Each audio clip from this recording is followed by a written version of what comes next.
Vocês já conheceram o meu obsessor encarnado, que é o seu Júlio. Mas ele é um obsessor do bem. Bom, boa tarde para todos. Eu estava aqui pensando, né, e depois um monte de coisa que tem acontecido. A vida evolui por ciclos, né? Tudo, biologicamente, ecologicamente, tudo é um ciclo. Começa, termina, começa, termina. E eu estava pensando, eu me dei conta que agora, o último ciclo importante da minha vida começou no dia 5 de janeiro de 2009, que foi o dia que eu cheguei aqui em Bragança, em Campo Grande. Você vê como eu fui longe, né? Eu cheguei aqui em Campo Grande com a minha família, mudando para cá, minha esposa é daqui, e a gente decidiu vir para cá. E até hoje eu não sei por que nós viemos, né? Racionalmente, mas nós viemos. E quando eu entrei aqui e a gente olha, vê tanta gente querida, tantos amigos que a gente conseguiu reconhecer nesses... Vão fazer 7 anos agora, né? Em janeiro. Que eu acho que eu faço esse balanço, a gente faz esse balanço da vida da gente o tempo todo, mas acho que foi a primeira vez que eu me senti... foi a vez que eu me senti mais feliz de estar aqui em Campo Grande. Foi agora, quando eu me dei conta disso tudo, né? E acho que agora, e uma coincidência, que talvez não seja coincidência, dia 5 de janeiro de 2015, esse ano, eu acho que está começando um outro ciclo na minha vida, né? Porque foi no dia 5 de janeiro que eu cheguei aqui, 2009, no dia 5 de janeiro de 2015, desencarna a doutora Marlene, né? Que é dos espíritos que eu encontrei nessa encarnação, disparado, o que fez mais mudanças na minha vida, né? Ela me apresentou uma tarefa e que eu sou muito grato por isso que ela me deu, né? E eu ainda estou no luto ainda, está difícil, mas eu percebo que é um novo ciclo, porque agora eu vou ter que andar com as próprias pernas, né? Eu converso muito com ela mentalmente, mas não vem a resposta fácil como vinha antes por e-mail ou pelo telefone. Então eu estou tendo que me virar um pouco mais sozinho do que antes. E eu espero que eu continue dando conta, né? Porque eu vou falar um pouquinho sobre essa questão da humildade, mas eu espero continuar me aliando amigos, eu espero continuar me sentindo bem fazendo o que eu estou fazendo, né? Porque eu acho que se não for isso, a gente fica perdido, a gente não sabe por que a gente está aqui, né? Encarnado, por que a gente está aqui em Campo Grande, por que acontece isso ou aquilo na nossa vida, por que aquela pessoa está no nosso caminho, por que aquela outra não está, e assim por diante, né? Então, eu tive uma epifania agora aí, né? E eu achei que valia a pena dividir com vocês isso. Eu vou começar fazendo uma pergunta para vocês. Eu não vou pedir para levantar a mão, porque eu não quero constranger ninguém. Mas quem aqui se acha perfeito, levanta a mão. Então eu vou começar, eu me acho perfeito. Porque eu andei pensando uma coisa, né? Todo mundo aqui acredita em Deus. Mas que Deus que vocês acreditam? No Deus homem ou não? Do Deus causa primária e origem de todas as coisas, que é inevitavelmente e conceitualmente e necessariamente perfeito. E dele causa primária e origem de todas as coisas. Então tudo vem dele. E ele é perfeito. Então como é que ele vai fazer alguma coisa que não é perfeita? E nós vemos dele ou não? Então, todos nós aqui somos perfeitos. Vê, eu estou começando de um jeito que é para a gente começar a pensar o que é ser humilde e o que é fingir que é humilde, né? Tem uma diferença entre essas duas coisas. Bom, tudo bem, então eu sou perfeito, mas quando eu vou conversar com a minha mulher, ela tem um monte de reclamação a meu respeito, não é? Isso é porque ela não é perfeita? Não, ela também é. Então, por que ela reclama de mim? E eu tenho que admitir, ela não está aqui. Ela está certa na maioria das vezes, né? 99% das vezes, vai. E aí, o que acontece? Por que esse Deus me criou imperfeito? Ele não me criou imperfeito. É a mesma meditação que a gente faz, eu já fiz isso algumas vezes, porque eu considero isso muito importante, com relação ao mal. Por que Deus criou o mal? Então, eu conheci o Espiritismo, eu já era médico formado, e eu trazia, e trago ainda na minha formação cultural, a Igreja Católica. Né? Eu fiz catecismo, primeira comunhão, aquela coisa toda. Então, uma das coisas que não entrava na minha cabeça é o tal do diabo. Como é que pode ter alguém que é tão forte quanto Deus? Né? E que se Deus criou tudo, ele também criou o diabo e criou o mal. Então eu ficava pensando, ele deve ter feito isso para ter graça, né? Para ele se divertir um pouco, porque, né? Era um negócio que não cabia na minha cabeça, é muito estranho isso. Né? Então, e você vê, eu já estava contando ou pensando em Deus como um ser. E a gente faz isso o tempo inteiro, mesmo os espíritas de berço fazem isso. A gente pensa em Deus, um homem que está acima de Jesus. Né? O católico ele já vê Deus em Jesus. No final das contas, está na mesma. Porque a gente está usando o conceito antropomórfico de Deus. E a gente faz isso. E quando a gente usa um conceito antropomórfico de Deus, a gente empresta defeito para ele. A gente empresta atributos que são nossos. Né? Mas então fica esquisito isso aqui, porque a gente é perfeito, mas a gente não é perfeito porque a gente faz um monte de coisa errada. A verdade é que tudo vem de Deus. Então, é a Trindade Universal, está lá no Livro dos Espíritos. Tudo que existe faz parte de três coisas. É Deus, causa primária, origem de todas as coisas, que é um conceito, porque é muito complicado a gente pensar nele. Eu sempre digo isso, o infinito cabe na minha cabeça, o eterno não. Porque eu sou infinito, então um dia Deus, as leis naturais me criaram. Foi Deus. E a partir desse ponto eu só evoluo e não vou terminar nunca. Eu vou sempre existir. Então, eu tenho uma referência de começo, para mim está tudo bem. Eu pensar que eu nunca vou terminar. É estranho, mas eu consigo imaginar. Agora, imagina alguma coisa que sempre existiu, que nunca teve começo e nunca tem fim. Eu não sei se vocês conseguem pensar nisso. Eu não consigo. Não consigo. Mas como é que começou? Começou, o universo começou. O planeta começou. Mas Deus não começou. Deus sempre foi. E isso é uma coisa muito complexa. O Berto Roden, um filósofo brasileiro, disse certa vez que Deus é esse que em tua inteligência coubesse. Não cabe. Né? A criatura querendo entender o Criador, não cabe. Agora, o que existe, e ele, Deus, é perfeito. E tudo emana de Deus. Então, Deus, causa primária de todas as coisas, e ele vai produzir dois tipos de coisa. O princípio inteligente e o fluido cósmico universal. O princípio inteligente não é matéria. E o fluido cósmico é. É o único jeito de definir. Porque a nossa cabeça é tão centrada nos referenciais de matéria que tudo pra gente ou é matéria ou não é. Ainda a gente tinha aquela história da energia. Não, tem matéria e tem energia. Depois que veio Einstein, disse que matéria é energia e bagunçou.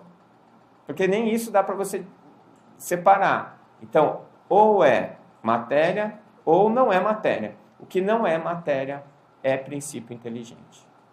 E nós viemos desse princípio inteligente, que emanou de Deus. Essas duas coisas, elas coexistem, elas se interrelacionam, né? E elas necessitam uma da outra até um determinado ponto, né? Porque a gente sabe, pelo livro Libertação, que no momento angelical, no momento em que a gente tiver conhecimento suficiente de alçar uma esfera angelical, essa esfera angelical não tem mais matéria. Então, é o que o André Luiz chama de segunda morte. Aí você não vai ter mais perispírito, vai ter potencialmente, você vai ter corpo mental. Você vai continuar existindo como indivíduo, né? Mas num mundo, num plano que não tem mais matéria, né? Esse momento, eu acho que é o momento em que Jesus se refere que a gente vai ficar face a face com Deus. Não que Deus tenha uma face com olho, nariz, mas é o momento em que a gente vai ter a onisciência. A gente vai saber tudo o que é. A gente vai conhecer todas as leis que existem. E isso é Deus.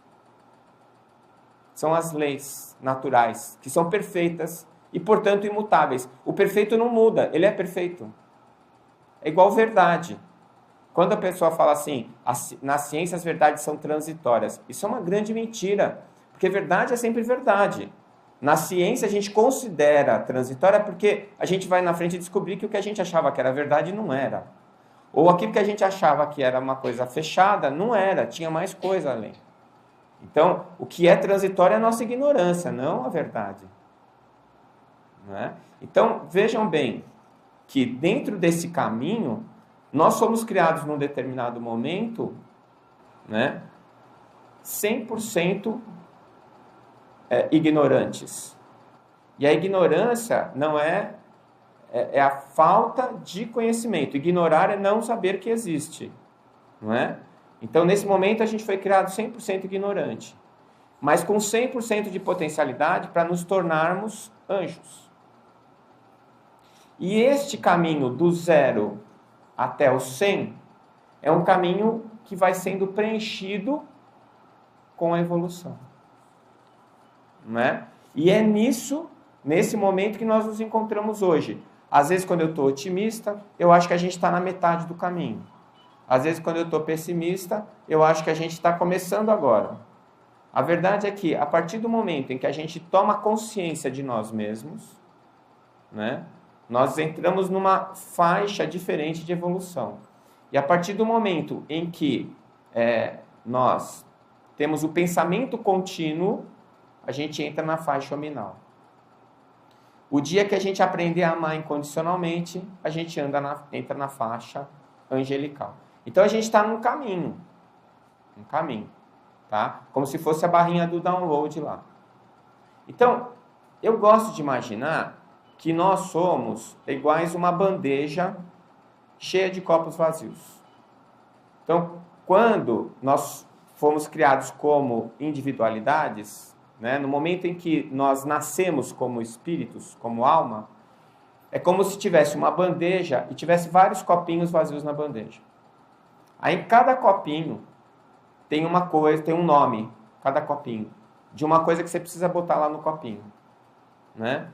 Então, em vez de escrito lá Coca-Cola, Guaraná, suco de uva, está escrito lá paciência, tolerância, né? As virtudes estão lá.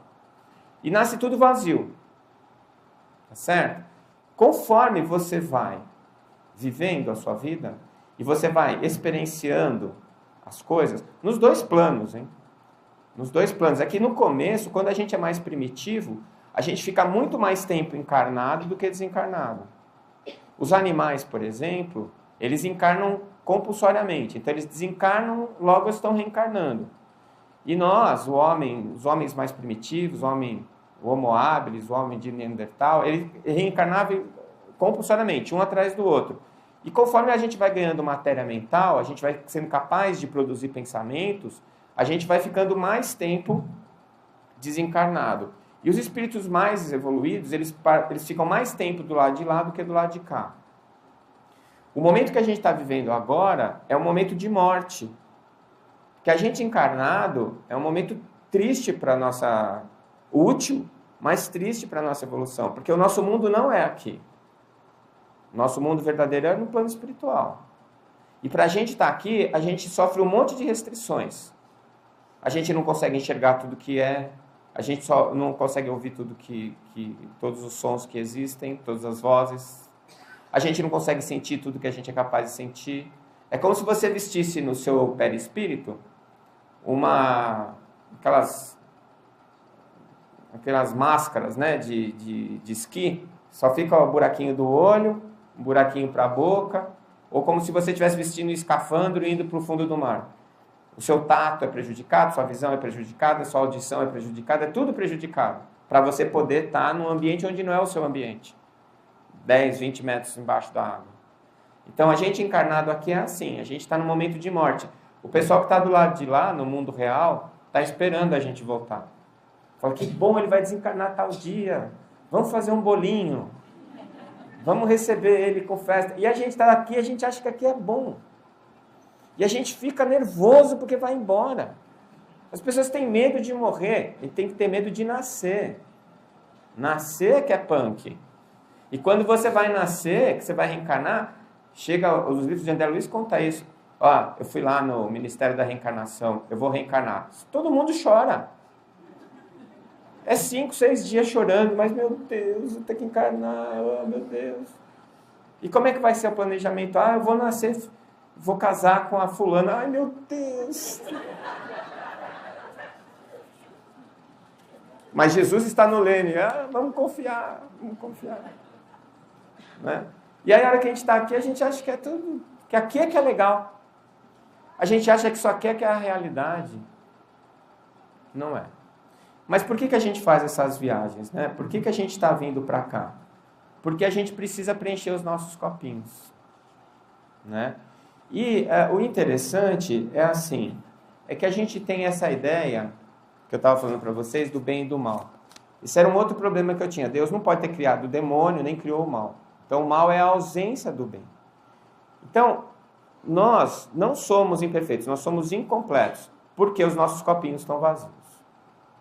O problema é o seguinte, que não é um problema, é uma solução, na verdade, faz parte do mecanismo. Se você tem lá, eu vou dar um exemplo bem bobo, paciência, o copinho da paciência. Eu preciso preencher esse copinho de paciência, mas ele está vazio. Né? Acho que a paciência de vocês também, o copinho de vocês está vazio, é só o meu. Está todo mundo com a paciência, né? Ainda mais no final do ano, a gente já está vazia, minha paciência. O efeito da ausência da paciência é a impaciência, a irritabilidade. É um efeito, porque ela não existe. O defeito não existe. Ele é um efeito da ausência da virtude.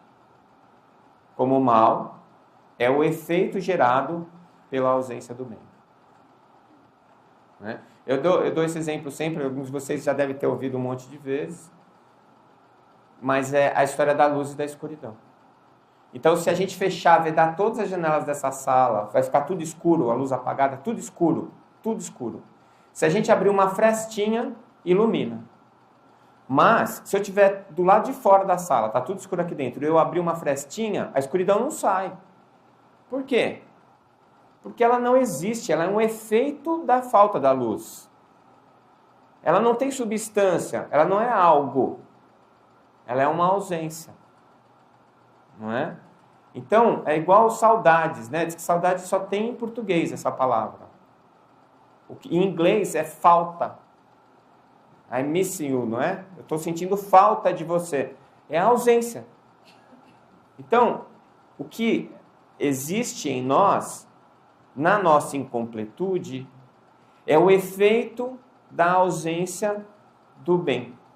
São os meus copinhos vazios que promovem um efeito. E esse efeito eu experimento. Eu digo que isso é bom, porque se não fosse esse efeito, nós não nos moveríamos para encontrar o conteúdo para preencher o copinho. A gente precisa achar a paciência para colocar no copinho da paciência. A gente precisa dar luz para espantar a escuridão. Né? E como é que eu vou fazer isso? Como é que eu vou encontrar esse conteúdo? Lembra que a gente falou do conhecimento, né? Que a partir do momento que eu fui criado, eu vou evoluindo na medida que eu vou experienciando as minhas vidas, dos dois lados da vida. Primeiro mais tempo encarnado, depois mais tempo desencarnado, mas a minha relação com as pessoas e com as leis naturais, que são as leis divinas, eu vou me dando conta do que é. Né? A gente vive, enquanto encarnados, a gente vive uma grande ilusão. Por isso que Jesus falava assim, meu reino não é desse mundo. Bom, da onde é o reino dele, então? Ele não é o planeta, o governador do planeta? Vocês já não pararam para pensar nisso? Como é que não é desse mundo? Se ele veio aqui, encarnou, fez um maior sacrifício para ensinar a gente, um monte de coisa que a gente até agora não aprendeu. Então, ele estava se referindo ao reino das nossas ilusões. Esse não é do mundo dele. Porque a gente cria uma ilusão que é só nossa. Então, o meu reino é um castelo que eu construí e que só cabe eu dentro. E todas as referências desse castelo são minhas. E aí, quando eu convido alguém para morar no meu castelo junto comigo, eu quero que esse alguém enxergue a mesma coisa que eu estou enxergando. Só que esse alguém tem o castelo dele. E para ele, você é que está indo morar no castelo dele. Então, essa convivência entre as pessoas, isso acontece muito em família, marido, mulher, pais e filhos, né? Os nossos conflitos, pode prestar atenção, é por causa da falta de foco que existe entre o que eu vejo como real e o que ele vê. O que é importante para mim e o que é importante para o outro. Porque nós dois estamos aprendendo a enxergar a realidade. E enquanto a gente não aprende, a gente vive da ilusão. Né? Que é uma ilusão que nós construímos a partir dos estímulos que vêm do meio para a gente. Então, se você for discutir o que é realidade, o conceito de realidade, se você for nos filósofos, se você for na ciência, se você for estudar a neurofisiologia, você vai ver que é unânime a convicção de que aquilo que nós consideramos realidade é uma versão nossa dos estímulos que vêm do meio. É por isso que um adora amarelo, o outro odeia. Um adora quiabo, o outro não. Um gosta daquela pessoa e o outro detesta aquela mesma pessoa. Porque cada um enxerga o outro como quer. E você se enxerga como quer. Então, a verdade é que nós vivemos num mundo de ilusão. E é sobre isso que Jesus falava. Mas ele veio para dizer assim, pessoal, desce daí da nuvem. Isso aí não existe, isso que você está vivendo, essa realidade que você está vivendo não existe. Existe uma realidade. E no momento em que você encara essa realidade, aquilo deixa de ser um foco de ilusão. Você deixa de ter expectativas, porque a expectativa é alguma coisa que você criou, junto desse seu mundo de ilusão. Né? E a partir daquele momento, naquele assunto em que você tomou consciência do que é verdade, não cabe mais ilusão. E se todos que estão ao seu redor conseguirem enxergar aquela realidade, o foco se alinha. Deu para entender o que eu estou querendo dizer?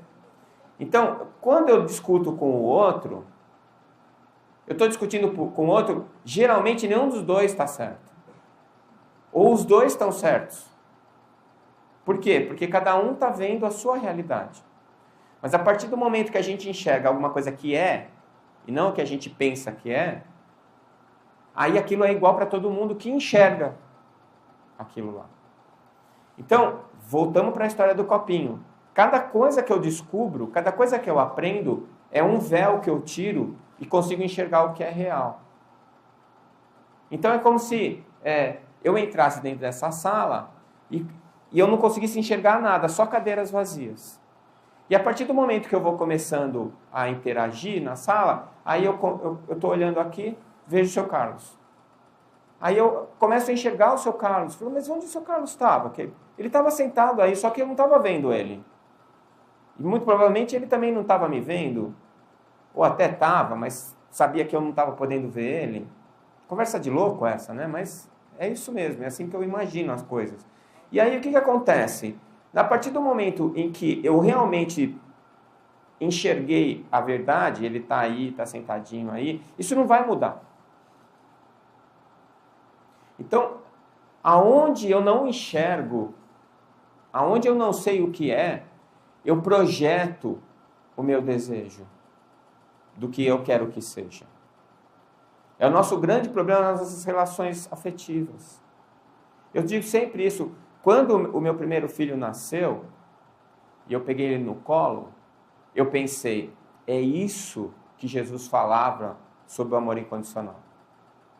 Agora eu entendi. Finalmente eu aprendi o que é amar incondicionalmente uma pessoa. E ele ia crescendo, eu dava banho, trocava a fralda, né? E achava tudo legal, achava tudo maravilhoso. Depois, quando sai do peito e vai para o papá, aí já trocar a fralda já começa a ser uma coisa que você, né? Você pensa 2 vezes, você tenta jogar para a esposa. Eu já troquei hoje, agora é sua vez, né? Você vê como a coisa vai evoluindo. Mas ele está lá, ele está crescendo, ele está fazendo gracinha, bonitinho, aprendeu a falar. Aí você vai projetando, né? Você vai projetando nele todas as suas expectativas. Mas ainda assim, você ama aquele cara incondicionalmente. Você fala assim, se ele precisar do meu braço, eu corto o meu braço. Não é, assim, uma figura de linguagem, não. Né? Acho que vocês sabem o que eu estou falando. Mas aí chega um dia que ele entra na adolescência. E o que acontece quando ele entra na adolescência? Ele termina a conexão e ele passa a expressar de uma maneira mais límpida, mais clara, que espírito ele é. E, obviamente, nunca vai ser o que você imaginou. Porque o que você imaginou é seu. É a sua ilusão a respeito dele. É a sua expectativa de alguma coisa que só existe na sua cabeça. E aí você vai ter que aprender a aceitar ele do jeito que ele é. Mas aí você vai cobrar dele as coisas que você achou que ele era e ele não era. Isso não é incondicional, isso é condição. É ou não é? Então nem o filho a gente ama incondicionalmente. Mas é o mais perto que a gente chega disso. É o mais perto. Só que é isso que as coisas, é assim que a coisa evolui. Porque dentro dessa expectativa, eu ainda corto meu braço por ele. Ainda hoje eu corto. Só que não da maneira como eu imaginava que seria antes. Né? Porque eu tenho que aceitar ele do jeito que ele é. Eu já contei para vocês o meu teste para ver se casamento dá certo? Acho que tem gente aqui que já ouviu. Eu conto sempre as mesmas histórias. Ainda vai gravar, vai para a internet. Mas a minha imaginação fica por aí. Então eu vou repetir. Você pega a menina, pega a mulher primeiro, porque as mulheres são mais românticas, mais sensíveis, né? Aí você pergunta para ela, minha filha, você gosta dele? Ela vai falar, claro. Se ela falar, não, então já acabou o teste, não precisa nem continuar. Não, claro que eu gosto dele. Muito, muito, muito, muito. Qual é o pior defeito dele?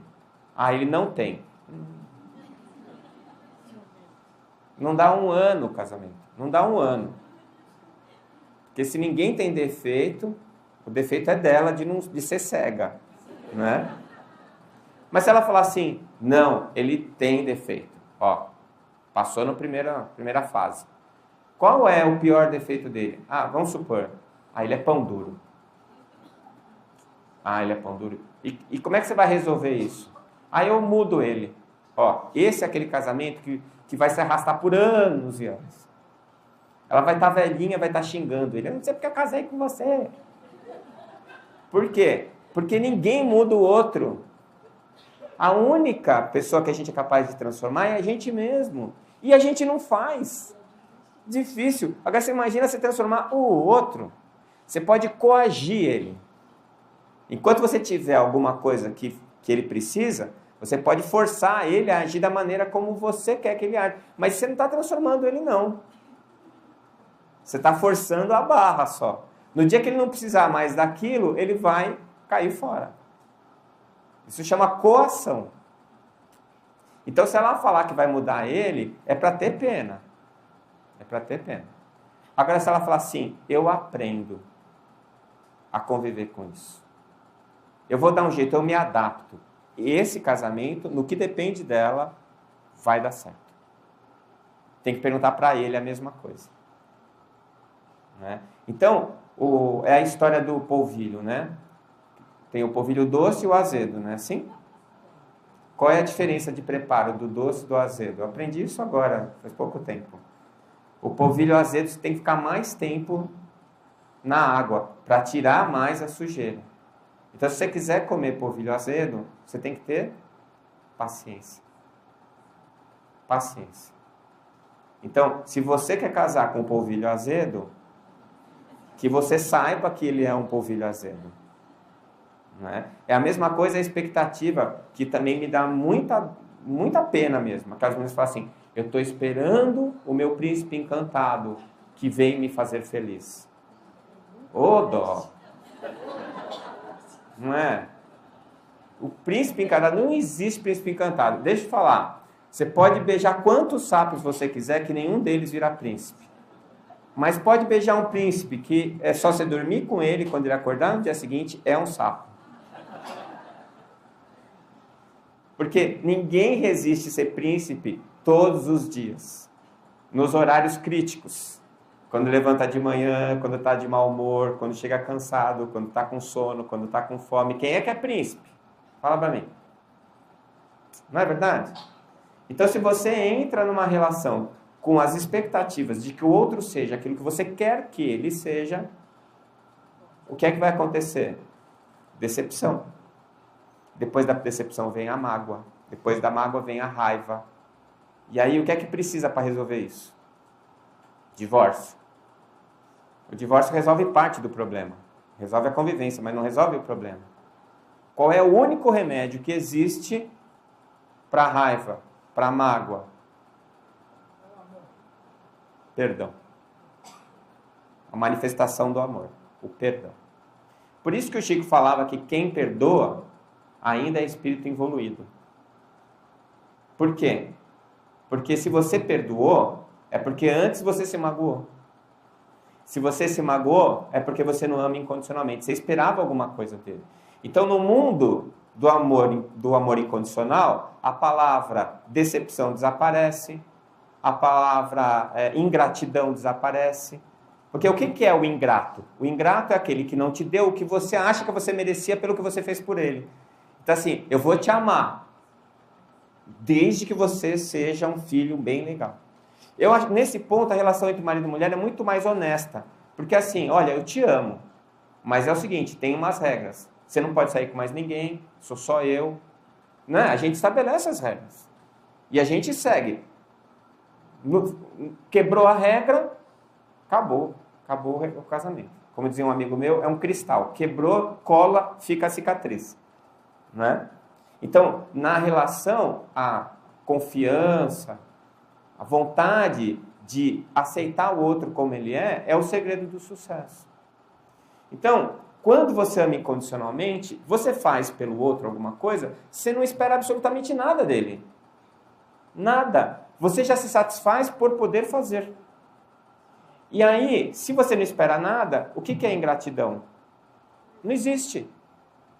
Se não tem ingratidão, não tem mágoa. Porque a mágoa é, poxa vida, olha o que ele fez por mim. É uma coisa, mas ele me agrediu e eu cuidei bem dele. O seu gatinho faz isso e você não acha que ele é ingrato? Não é? Outro dia, estava na casa de um amigo, aí a esposa dele veio com a perna toda arranhada. Eu falei, Joana, o que é isso na sua perna? Você brigou com o Roberto? Não, é minha gatinha, é um filhotinho, e ela veio brincar outro dia e me arranhou. E deu risada. Quer dizer, ela não ficou com raiva da gata, não quis matar a gata, não jogou da janela do apartamento. Por que ela não fez isso? Porque ela não tem expectativa com relação à gata. Ela sabe que é um gato, que é um animal, que não pensa, que ele não fez porque odeia ela. Sabe? E a gente precisava fazer isso com tudo, com todas as pessoas em volta da gente. Porque quando você estiver diante de uma pessoa que te odeia e que faz alguma coisa contra você, o que você tem que pensar? Coitado, está desorganizado. É a mesma coisa. Eu não sei se vocês pararam para pensar nisso. Quando eu tive aquela notícia do que aconteceu na França, num primeiro momento, eu fiquei com muita raiva dos terroristas. Depois eu parei para pensar e falei, gente, Eles é que precisam da nossa prece. Esse pessoal está pior que os que eles mataram. Eu estou errado? A hora que esse pessoal... Porque eles estão vivendo uma ilusão que está indo diametralmente contra a lei natural, que é a lei de amor. Quando cair a ficha desse pessoal, eles vão precisar de muita prece, de muita ajuda. Aliás, já estão precisando, com certeza. Não é verdade? Não é por aí? Então, a gente é gozado, porque mesmo a gente sendo espírita, a gente tem uma perspectiva materialista da coisa. Então, a gente tem medo de morrer. Essa história de falar que espírita não tem medo de morrer é brincadeira, isso é folclore. Todo mundo tem medo. A diferença é a maneira como você encara a situação, como você enfrenta a situação. Mas só o fato de você estar encarnado, existem vários fatores biológicos que fazem você ter medo de morrer.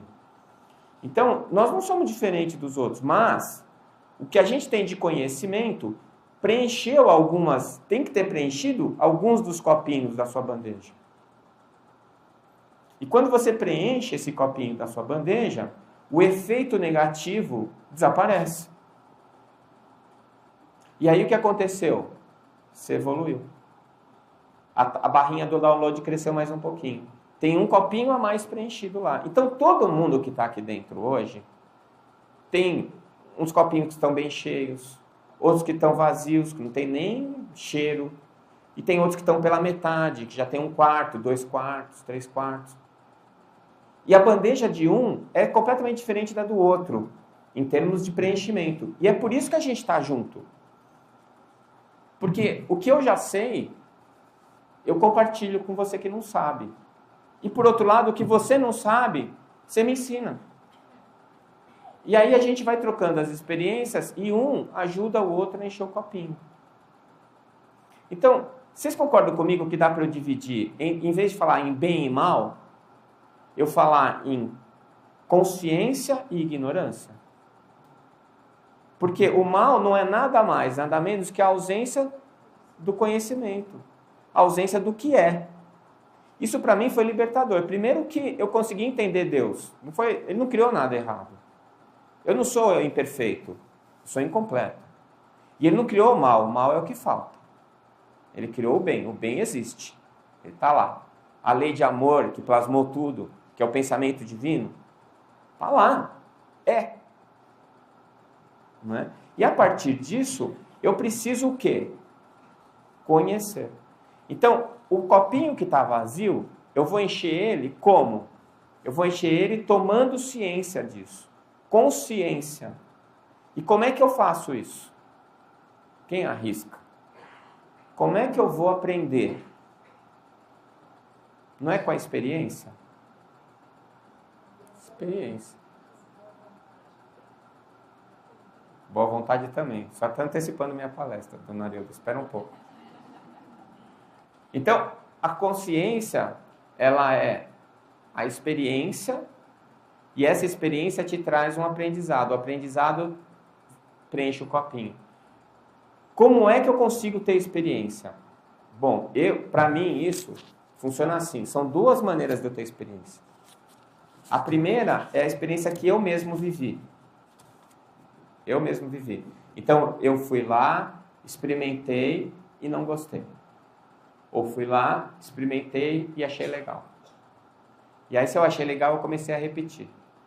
Ao longo do tempo, aquela experiência de repetir aquilo lá vai me dar uma segunda notícia. Olha, isso realmente é bom, pode usar. Ou não, parecia bom, mas não é. Então, a partir do momento em que eu vou experienciando, eu vou decidindo o que serve e o que não serve para mim. Né? E essas decisões, elas são marcadas pela minha percepção do que é bom e o que não é. Como é que eu percebo o que é bom e o que não é? Com a emoção. A emoção, o bem-estar ou o mal-estar. Tá certo? Então, essa é a experiência minha. Mas só a minha experiência conta? Não. Eu posso experienciar através da experiência alheia. Como é que eu faço isso? Bom, eu posso observar o outro. E aí é assim, eu estou lá, né, na fila para entrar num brinquedo no parque de diversões.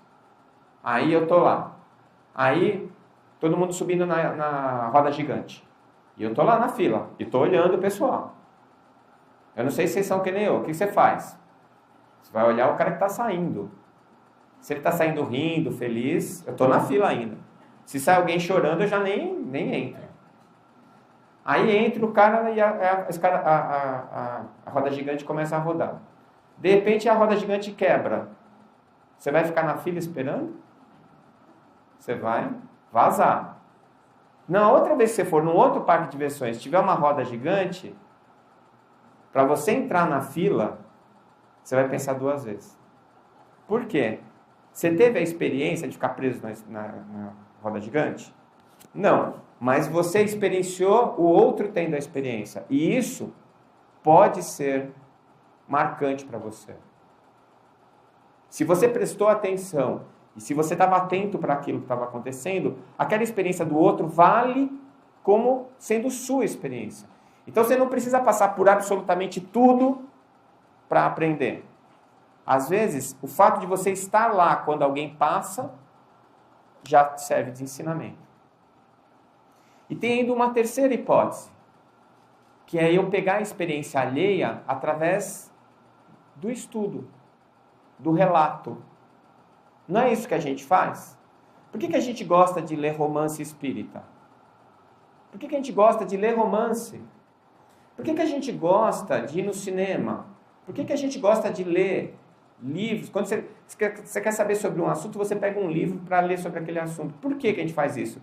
Porque aquilo são experiências dos outros que você pode captar para você.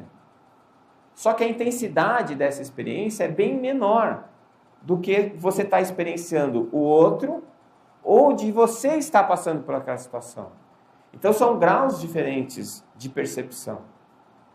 E às vezes você está naquela experiência, mas não está. Por exemplo, você está lá no parque de diversões, você está lá na fila, a roda gigante quebrou, todo mundo ficou preso, deu um maior pepino, você não foi na roda gigante. Mas aquilo ficou registrado não de uma maneira muito fixa na sua cabeça, emocionalmente.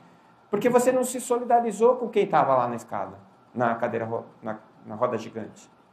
Escada, cadeira, eu estou na roda gigante. Então você estava na fila, você viu o pessoal desesperado lá, a roda gigante parada, mas você não, emocionalmente aquilo não te disse nada. Você fala, pô, que droga, hein? Quebrou. Você vai embora. Da próxima vez que tiver uma roda gigante, você não vai pensar 2 vezes de entrar na fila. Por quê? Porque você não experienciou aquela coisa de ficar preso. Você não se transportou para a pessoa que estava sofrendo. Então aquilo não vale. A mesma coisa quando você está estudando. Você está estudando, se você não prestar atenção no que você está lendo e não tentar contextualizar aquele conteúdo para os teus referenciais, você termina o livro do jeitinho que você começou. Você não segura nada, não retém nada do livro. E aquela experiência de ter lido o livro não serviu para nada. Às vezes eu falo assim, as pessoas falam, você leu tal livro? Puxa, não li. Ah, eu li. Você leu tal livro? Não li. Ah, mas eu li. Aí você fala assim, poxa, esse cara é muito mais culto que eu. Ele já leu o dobro, o triplo de livros que eu li. Aí tem um livro que ele leu, mas que você também leu. Aí você fala, puxa, esse livro eu li. Opa, vou conversar com ele sobre o livro. Ele não lembra de nada. Mas ele leu os outros livros. Então a biblioteca dele fala, eu li tudo. Tem 1000 livros na minha biblioteca, eu li tudo. Tá, vamos falar de um deles. Ah, isso eu não lembro. E esse? Também não. E esse? Também não. Você perdeu tempo. Perdeu tempo. É igual assistir televisão. Como diz o meu filho, é suga a vida.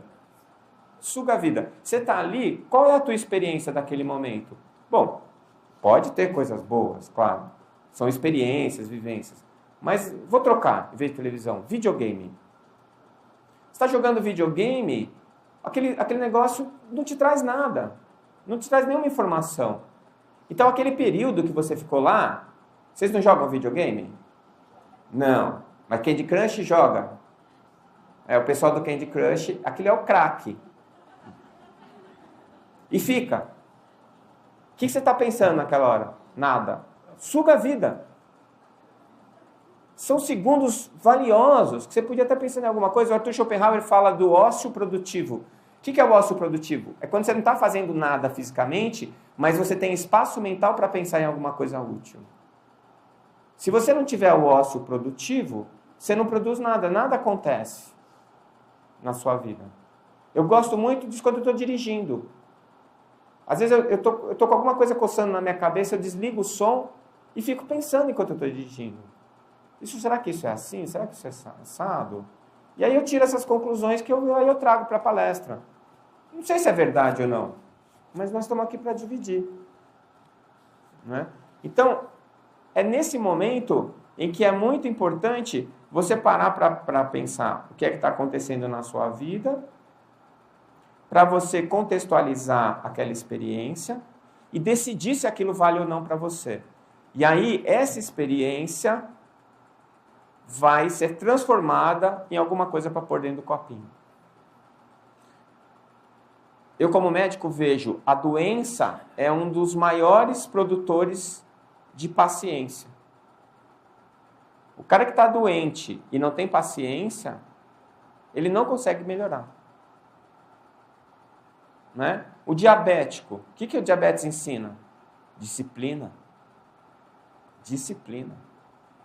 Você tem que comer certo, você precisa tomar o remédio na hora certa, você tem que fazer tal coisa. Disciplina. Se você não for um diabético disciplinado, você vai morrer cedo. Né? E outras coisas na vida da gente, elas vêm para nos trazer algum conteúdo do copinho. E a gente xinga pra caramba. A gente fala que não é, que droga, por que isso está acontecendo comigo? Bom, está acontecendo com você porque é a sua vez. É a sua vez de aprender aquilo lá. E tem isso também. Tem copinhos que você só pode encher quando os outros têm uns pré-requisitos para você encher aquele copinho. Não é qualquer copinho que você enche qualquer hora, não. Você tem que ir aprendendo e vai evoluindo. Né? Então, quando você está nessa vivência da experiência, duas coisas podem acontecer. É igual moeda, cara ou coroa. Ou dá certo, ou dá errado. Vocês concordam comigo? Não tem uma coisa que deu mais ou menos certo? Não tem. Na verdade, ou deu certo ou não deu certo. O que pode acontecer é que tem vários fatores envolvidos em determinada decisão. Por exemplo, eu decidi que vou morar com aquela pessoa. Deu certo ou não deu certo? Bom, depende. Às vezes deu certo financeiramente, mas não deu certo afetivamente. Às vezes deu certo afetivamente, mas não deu certo sexualmente. Às vezes deu certo sexualmente, mas não deu certo socialmente. Tem um monte de fatores a serem incluídos nessa conversa. Então, às vezes pode ter dado certo num e não ter dado no outro. E no final você vai tirar o balanço e falar, mais ou menos. Mas para cada coisa, ou deu certo ou não deu. Então, se você está experienciando para aprender, o que é que vai fazer com que você decida se aquilo é bom ou ruim? São as suas escolhas. Você está diante de um dilema, você vai ter que escolher. Ou eu vou fazer medicina ou eu vou fazer direito. Ou eu vou estudar ou eu vou para a balada. Ou eu vou jogar Candy Crush ou eu vou ler um livro. Você está decidindo o que você quer fazer naquela hora. E aí, aquilo vai te levar a uma consequência. A consequência vai te dizer se foi legal ou não. Então, tem algum jeito de aprender sem ser tentando? Não tem. Quando você entrou na faculdade, você aprendeu um monte de coisa no livro, na teoria. A hora que você vai, o primeiro dia para o trabalho na prática, parece que você nunca aprendeu nada sobre nada. Quantos anos tem que passar para você pensar assim, puxa, aquilo era importante, o professor falou, e eu não estudei aquele negócio, achei que não tinha nada a ver. E agora eu estou precisando. Não é? Diz que a teoria na prática é outra. Né? Por quê? Porque a experiência adquirida teoricamente é aquela experiência longínqua. O outro teve, te passou, mas o estímulo é fraco. Mas na hora que eu estou vivenciando, mesmo com aquele referencial dele, aquilo se sedimenta. Então, se eu sou incompleto e eu preciso experienciar para me completar, e se cada vez que eu experimento eu erro ou acerto, então duas coisas acontecem. Eu vou falar de mim, não vou falar de vocês, mas eu sou assim. Tem dia que eu faço uma coisa que eu acho que ficou muito legal. Tem dia que tem coisas que eu me orgulho de ter feito. Aí quando eu olho para aquilo eu falo, eu sou bom, hein? Puta, eu dei certo mesmo. Será que eu não sou a encarnação do Newton? Será que eu não sou algum cara desse aí? Aí no outro dia, ou às vezes no mesmo dia à tarde, você dá uma pisada na bola daquelas horríveis. Aí você fala assim, eu devo ter sido o cara que chicoteou Jesus até a crucificação, mas não sirvo para nada. Eu sou uma porcaria, eu não sei nada. Eu fico falando para os outros que isso e aquilo, eu não sei fazer nada, eu não consigo aplicar nada na minha vida, eu não sirvo para nada. Então é assim, né? Ou eu sou o máximo, ou eu não sou nada. Ou eu sou o máximo, ou eu não sou nada. Parece um pêndulo, né? O máximo ou nada. Quando eu acho que eu sou o máximo, é uma droga. Por quê? Porque eu não me mexo. Né? Eu não era perfeito porque eu não era humilde. Agora eu sou humilde, sou perfeito. Né? Você acha que você resolveu todos os seus problemas. Então, quando você está nesse ponto, você não produz. Aí você vai para o outro ponto. Hoje eu não sirvo para nada. Hoje eu sou uma porcaria, eu não tenho paciência com meus pacientes, eu sou médico que não sabe nada, e eu sou um espírita que não sabe nada. Hoje também não serve. Porque as coisas que eu tenho para oferecer, eu não ofereço porque eu acho que eu não tenho nada. Quando é que está no ponto? Quando você está passando no meio. É o movimento pendular. Você está indo de um lado para o outro, de um lado para o outro, não resolve. O que resolve é quando você chega no meio. O que é o meio? O meio é assim, eu não sou nem o máximo, nem o mínimo. Tem coisas que eu sei fazer bem, tem coisas que eu não sei fazer. E eu estou consciente de que eu vou tentar. E quando eu tentar, eu acerto às vezes e eu erro às vezes. E eu vou buscar acertar mais do que errar. Mas quando eu errar, eu preciso saber que aquilo é inerente ao meu momento evolutivo. Esse meio é que eu chamo humildade. A humildade, para mim, é sinônimo de noção de realidade. Então, eu não posso me fingir de besta, e aquele falso humilde. As pessoas falam assim, nossa, mas que maravilha, como você joga bem futebol. Você fala, não jogo, não, eu sou ruim. Eu sou mesmo, estou dando outro exemplo, fingir que é o Nilmar. Né? Eu sempre era o último a ser escolhido na escola para jogar. Então, é assim, não, eu sou o Nilmar, não. Imagina o Nilmar da entrevista falar assim, não, mas eu não sou muito bom, não. Tem muita gente melhor que eu. Eu só ganho mais do que todo mundo por uma questão de, sei lá, bondade divina. Deus só é bom com ele, com o resto não é. Uma vez eu vi uma brincadeira que depois de uma luta de boxe, ele vai entrevistar o cara que ganhou. Não, porque Deus me ajudou e eu dei certo, Deus é muito bom, porque não sei o que. Aí ele vai entrevistar o outro. Não, eu pedi para Deus também, mas ajudou ele, não me ajudou. Da próxima vez eu vou pedir para Poseidon. Né? Então você pede para outro padrinho, porque aquele padrinho não funcionou. Não é isso? Então, a verdade é que você não pode negligenciar os dons que você tem. Até porque esses dons te foram emprestados. E todos nós temos. É que tem alguns que aparecem mais. Por exemplo, do Nilmar. Porque tem alguém que paga, porque a gente gosta de ver ele jogar. Então, ele é um cara especial naquilo que ele faz, que é jogar futebol. Vai lá. Mas o Neymar tem os copinhos vazios dele. O copinho cheio dele é do futebol. Né? Então, o que está errado? Está errado eu achar que ou eu sei tudo ou eu não sei nada. Mas mesmo dentro daquilo que eu domino, eu tenho que saber que vai ter dia que eu vou estar melhor e vai ter dia que eu vou estar pior. Por que é importante isso? É importante porque para eu não tentar fazer uma coisa que eu não sei, porque isso vai me frustrar. E para eu não deixar de fazer uma coisa que eu sei e que pode beneficiar alguém, e por causa da falsa humildade, eu não faço. Esse é o momento certo, é a humildade, noção de realidade.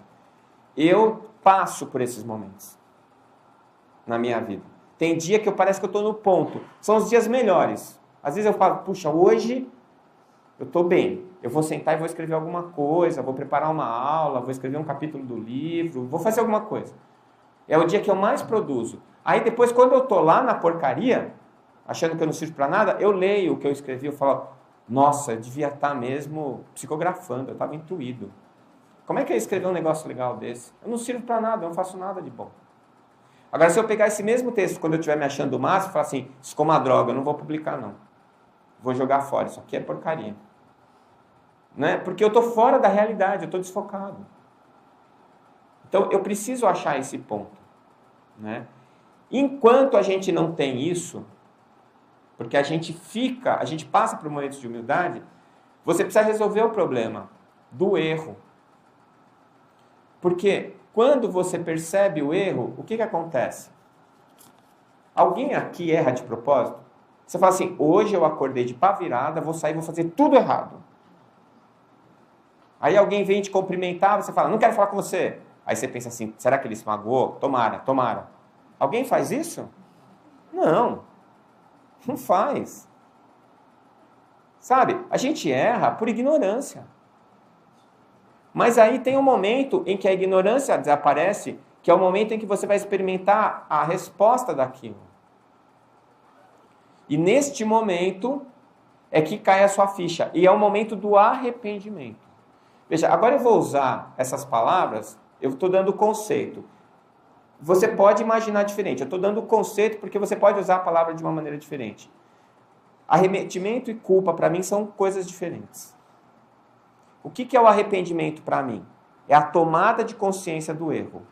Eu fui procurar no dicionário, funciona igual no dicionário. Então, eu estou definindo agora para vocês entenderem o que eu quero dizer. Então, no momento em que eu cometi um erro, porque eu fiz uma escolha errada, e eu percebi que eu errei, esse é o momento da tomada de consciência. Para mim, isso chama arrependimento.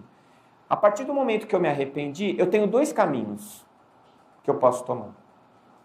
O da culpa ou da responsabilidade. O da culpa é assim, eu não presto, eu não sirvo para nada. Eu vou lá para o outro lado lá do pêndulo. Por que droga? Por que eu fiz isso? Eu não mereço viver. Por que não sei o que lá. Aí o que é o culpado? O culpado é o que senta e chora. Quem está sentado chorando não está produzindo nada. É suga a vida também. Culpa é suga a vida. É igual Candy Crush. E você fica ali se martirizando. Aí sabe o que acontece? Você fica doente. Ou você deprime. A culpa crônica é a depressão. Vira depressão. Você deprime, você tem dor de estômago, tem úlcera, tem alteração intestinal, tem gente que entope, tem gente que tem diarreia. E assim vai. Para que serve a culpa? Para nada. Para nada. Não serve. É para aprender. Não é. O que ensina é responsabilidade, não é culpa. Que é o outro caminho. O caminho da responsabilidade é aquele caminho que você fala, meu Deus, que bobagem que eu fiz. Não era para fazer mais isso. Aí você vai lá e tenta consertar. Quando dá. Às vezes não dá. Mas você vai lá tentar consertar. E você fala assim, eu não vou mais fazer isso. Eu vou me virar e vou continuar o meu caminho. E isso eu vou registrar. Pega a caderneta aí, anota aí. Não fazer mais isso. Você quer o maior e o melhor exemplo disso? Paulo. Quem leu Paulo Estevão? Ele estava vindo nas portas de Damasco. Qual é o passado dele até ele estar entrando em Damasco? Tinha matado e torturado um monte de gente. Tinha matado e torturado o irmão da mulher que ele amava. E ele estava indo fazer o quê em Damasco? Ia matar e torturar. Esse cara é um cara bom ou um cara ruim? É um cara incompleto, como todos nós. Mas aí aparece Jesus. E com uma pergunta, Jesus acaba destampando o que estava faltando para Paulo tomar consciência do erro, do arrependimento. Para Paulo, por que me persegues? E aí cai a ficha. E ele cai do cavalo. E se coloca de joelhos. Olha, eu me coloquei no lugar de Paulo nessa hora. Eu acho que eu ia pedir para o camelo pisar na minha cabeça. Porque tudo que ele tinha feito de bobagem não era pouca coisa. E o que ele faz? Ele se ajoelha e toma o caminho do arrependimento, não da culpa. E pergunta, Senhor, o que queres que eu faça? Essa frase me emociona toda vez que eu falo. Porque todas as vezes que eu me pego errando, eu procuro me pôr de joelhos e fazer essa mesma pergunta para Jesus. Senhor, o que queres que eu faça? Fiz bobagem, errei, mas isso é uma coisa esperada. Porque eu sou incompleto. E que o único jeito que eu tenho de aprender é tentando. E que quando eu tento, às vezes eu acerto, às vezes eu erro.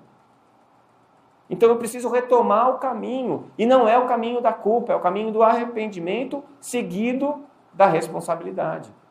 E a responsabilidade, tanto do que eu fiz de bom, quanto do que eu fiz de mal, são patrimônios meus.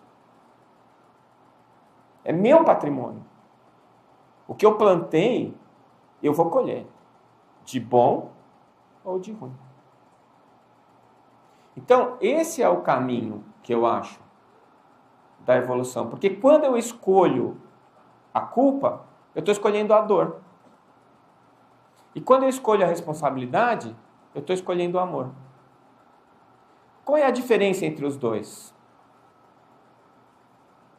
Consciência. A diferença é a consciência. É o que está faltando. E aí, se está faltando, a dor te mostra a direção e te empurra. Porque tem alguém te espetando. E você tem que andar, porque aquilo te incomoda. Mas eu preciso ter vontade. Mesmo diante da dor. Agora, se eu tenho vontade, e a minha vontade é de acertar, e eu realmente estou empenhado nisso, eu não preciso da dor. Porque o meu combustível é a vontade. Eu só preciso de atenção para descobrir a direção. Porque se eu errar a direção, a dor me põe no caminho de novo. Mas eu posso sentir dor e não sofrer. Porque a dor e o sofrimento também são coisas diferentes. Você pode estar sentindo dor e não estar sofrendo. E você pode não ter dor nenhuma e estar sofrendo. O sofrimento é você não aceitar o que a vida está te dizendo. É você não aceitar. Ela está dizendo, está doendo porque você errou. Porque o caminho não é esse, o caminho é outro. Então, por que a gente tem que escolher a dor? Porque a nossa tradição judaico-cristã fala que a gente tem que sofrer. Gente, acabou, não precisa mais. Já veio a terceira revelação. O Espiritismo está aí e está ensinando exatamente isso. Eu não preciso me autoflagelar, porque a culpa é a autoflagelação. Eu fico me batendo e dizendo que eu não sirvo para nada. Quem é que vai te julgar para saber se você vai para o nosso lar ou para o umbral? Quem é? É Jesus? Bezerra de Menezes? É você, é a sua consciência. É terrível pensar isso. Porque se eu tivesse que depender da consciência de Jesus, com certeza ia ser melhor do que eu depender da minha. Mas é assim que eu preciso viver, para aprender e evoluir. Esse é o verdadeiro caminho. É o caminho da experiência. Agora, toda vez que eu passar uma experiência ruim, eu me culpar, eu vou demorar o dobro do tempo para chegar no mesmo lugar. Vamos supor que quando você saiu da sua casa para vir aqui, esse era o seu programa, né? Vamos supor que você saiu e pegou um caminho legal, chegou aqui em 5 minutos. O outro saiu do mesmo lugar que você, pegou um caminho pior, tinha mais semáforo, chegou 5 minutos depois. Mas teve outro que parou, foi na padaria, pegou o carro de novo, aí furou o pneu. Aí quando ele chegar aqui, já acabou, todo mundo foi embora. Mas ele chegou, do mesmo jeito. Então o que muda é o caminho que você escolhe, e isso é seu, é livre-arbítrio. E o tempo que você demora percorrendo o caminho, porque cada vez que você escolher a culpa, você vai ficar parado sofrendo. E cada vez que você escolher a responsabilidade, são saltos quânticos de evolução. Então é isso. No final das contas, nós estamos aqui para encher os nossos copinhos. Enquanto eles não estiverem cheios, a gente vai precisar continuar encarnando. Mas a boa notícia é que não precisa ser pela dor. Pode ser pelo amor. Quem decide isso? A gente. Essa semana eu estava pensando na palestra e postaram uma charge que eu achei genial e eu vou encerrar com essa charge, que é o discípulo perguntando para o mestre: Mestre, o que eu preciso para ser sábio? O mestre falou assim: boas escolhas. Aí o discípulo pergunta: Mestre, e o que eu preciso para fazer boas escolhas? Ele responde: experiência. E mestre, o que eu preciso para ter experiência? Más escolhas. Muito obrigado.